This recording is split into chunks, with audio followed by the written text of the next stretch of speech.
mag migago rumo. Familia moyo adek e kaontis aboro e piny Kenya madiere ni kod midhiero manokel gi oula mapek kaluwore gi koth mapek ma osebedo ka chwe pacho ka. Gino bende osekelo sienyruok mar lowo e moko kuom kaontis go.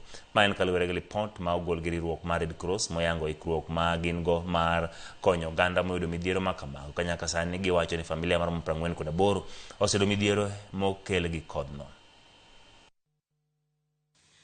We have had 48 households being displaced. Most recently is around 20 households that were displaced yesterday in Kiambu, Thika East.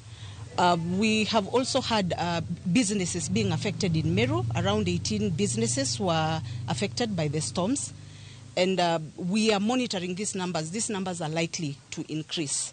So we are really monitoring that. We are likely again to face cases of increased drowning because of the rivers. And we are really, really encouraging people to be on the lookout.